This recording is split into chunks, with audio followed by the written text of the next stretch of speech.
వాళ్ళు అన్నారు, ఏమండి అతను పబ్లిక్గా మన రంగాన్ని ముక్కలుగా చెప్పేస్తే అతనికి ఎలా మేము ఓటేస్తాం? ఆయనకే ఓటేయాలి. రంగాన్ని చంపినా సరే ఆయనకే ఓటేయాలి, కమ్మడికే ఓటేయాలి, కమ్మడే ముఖ్యమంత్రి కావాలి. మరి మా కాపులు నువ్వు చంద్రబాబుకు తిట్టి అప్పుడు క్లాప్స్ కొట్టించి నువ్వే మన చంద్రబాబు క్లాప్స్ కొట్టమంటావు? ఏమండి రంగా మీకు కాపులంటే ఫీలింగ్ లేదా? ఉందని చెప్పారు, మేము అనుకున్నాం. మరి రంగా గారు చెప్పినప్పుడు మీరేం చూడడానికి వచ్చారా? కానీ మీ ఇంట్లో ఉండేనా ఖండించారా? అవినీతి పోడయి రాజమండ్రి జైల్లో పడేస్తే వామో నా నాయకుడిని, వామో మా చంద్రబాబుని జైల్లో పడేసారు పరిగెత్తుకుంటూ వచ్చి రోడ్డు మీద దొరికి వెళ్ళిపోయి జైలుకి వెళ్ళాం. కుడి చేతుల్లోనేమన్నా లోకేష్ని పెట్టుకున్నావు, ఈ ఎడం చేతుల్లోనేమన్నా బాలకృష్ణని పెట్టుకున్నావు, వెనక నీ మనసులోనేమన్నా మరోహరను పెట్టుకున్నావు, నీ గుండెలు ఏమన్నా చంద్రబాబును పెట్టుకున్నావు. అక్కడ జైల్లోకి వచ్చి అంత బిల్డప్గా మాట్లాడి ఆయన లేకపోతే నేను బతకలేను చంద్రబాబు లేకపోతే అన్నవాడివి కాపులు ఎందుకు రెచ్చగొట్టావు? ఇవన్నీ తర్వాత విజయవాడ కమ్మ కాపుకి యుద్ధాలు జరిగినాయి. అలాగా ఒక్కొక్క చోట ఒక్కొక్క కులంతో కాపులకి విభేదాలు ఉన్నాయి. ఇవన్నీ సృష్టించింది ఎవడంటే రాజశేఖర్ రెడ్డి కుటుంబీకులే. చాలా మందికి తెలీదు. ఎలాగంటే నీ రోజు ఫేస్బుక్ లో పోస్టులు, నిన్న కాక మొన్న సాక్షాత్ ముఖ్యమంత్రి జగన్ రెడ్డి మాట్లాడాడు. ఈ విషయం అసలు నేను మాట్లాడకూడదు అనుకున్నా.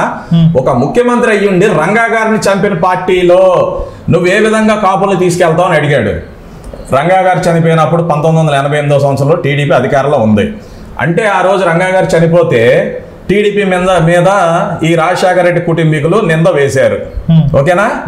సరే, అదే విధంగా నిన్నటికి నిన్న 2014 ప్రభుత్వం జనసేన మద్దతు ఇస్తే టీడీపీ ప్రభుత్వం అధికారంలోకి వచ్చింది కదా. ఆ టీడీపీ ప్రభుత్వం అధికారంలోకి వచ్చాక రాజశేఖర రెడ్డి తమ్ముడు జగన్మోహన్ రెడ్డి బాబాయి వివేకానంద రెడ్డి చనిపోయాడు.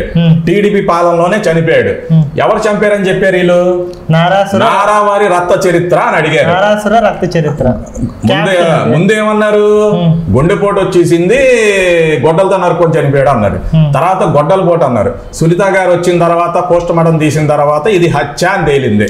అవునా? ఒక దొంగ లెటర్ రోడ్ క్రియేట్ చేశారు. అంటే దీన్ని బట్టి మేము రంగా గారి హత్యను కూడా బేరీజ్ చేసుకుంటాం. చంద్రబాబు నాయుడు గారి టైంలో జరిగిన ఒక రాజశేఖర రెడ్డి తమ్ముడు వివేకానంద రెడ్డి హత్య చంద్రబాబు నాయుడు మీద ఏ విధంగా వేశారో అదే విధంగా రంగా గారిని చంపింది కూడా వీళ్ళ కుటుంబీకులే అని చెప్పి ప్రజలు నమ్ముతున్నారు. ఎన్టీఆర్ చంపించాడు, టీడీపీ చంపించిందని చెప్పి కమ్మ కాపుకి వైర్యాలు పెట్టి వాళ్ళిద్దరు కొట్టుకుంటే ఆ మంటల్ని చలిమంటలుగా వాడుకుంది ఈ రాజశేఖర రెడ్డి కుటుంబం, జగన్ రెడ్డి తండ్రి, తాతలు. ఈరోజు సిబిఐ ఎంక్వైరీలో ఏం తేలింది? అవినాష్ రెడ్డి అని తేలింది. మరి ఈ రోజు చంద్రబాబు నాయుడు నిరికించే ప్రయత్నం ఏదైతే చేశారో ఆ రోజు కూడా జగన్ రెడ్డి వాళ్ళ నాన్న లేదా వాళ్ళ తాత జగన్ రెడ్డి అనుచరులు ఎవరో అనుకోవచ్చు. రంగా గారిని కూడా వాళ్ళే చంపి చంద్రబాబు నాయుడు ఎన్టీఆర్ రామారావు మీద వేశారని గ్యారంటీ లేదా ఏంటి? దానికి సాక్ష్యాలు ఉండవు కొన్ని. ఇప్పుడు వీళ్ళు చేసే ఆధారాలు ఏవైతే ఆరోపణలు ఉంటాయో వాటి నుంచి మనం తీసుకొని పాయింట్ వెళ్తాం. అదే విధంగా పరిటాల రవి హత్య జరిగింది. కాంగ్రెస్ ప్రభుత్వం రాజశేఖర రెడ్డి ముఖ్యమంత్రి ఉన్నప్పుడు జరిగింది.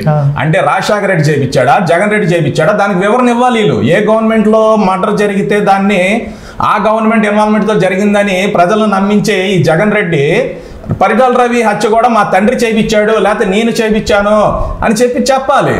కాబట్టి జగన్ రెడ్డి అనే వ్యక్తి కానీ రాజశేఖర రెడ్డి కానీ, ముఖ్యంగా రాజశేఖర రెడ్డి జగన్ రెడ్డి తండ్రి రంగా గారు ఎదిగిపోతున్నారు, స్టేట్ లెవెల్లో ఎదిగిపోతున్నాడు. పార్టీలోకి వచ్చిన అతి కొంత టైంలోనే ముఖ్యమంత్రి అనే స్థాయికి వెళ్ళిపోయాడు అతను. ఆ రోజు పుట్టిన వాళ్ళకి కానీ ఆ రోజు చరిత్ర తెలిసిన వాళ్ళకి కానీ ఈ విషయం తెలుసు. నేను 1981లో పుట్టా. నాకు అప్పుడు రంగా గారు చనిపోయినప్పుడు 7 నుంచి 8 వయసు మధ్యలో ఉంటది.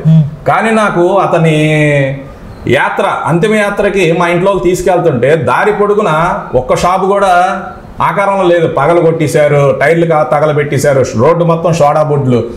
అది ఒక భయానక వాతావరణం ఆ రోజుల్లో. అంటే ఆ మనిషి మీద కర్ఫ్యూ, అది ప్రపంచ చరిత్రలో కరోనా అనేది నిన్న తెలిసింది. ఆ కరోనా లాంటి సెలవులు ఆ రోజుల్లోనే వచ్చినాయి రంగా గారు చనిపోయిన తర్వాత. అంటే రంగా గారి ప్రజల్లో అంత ఉన్నాడు.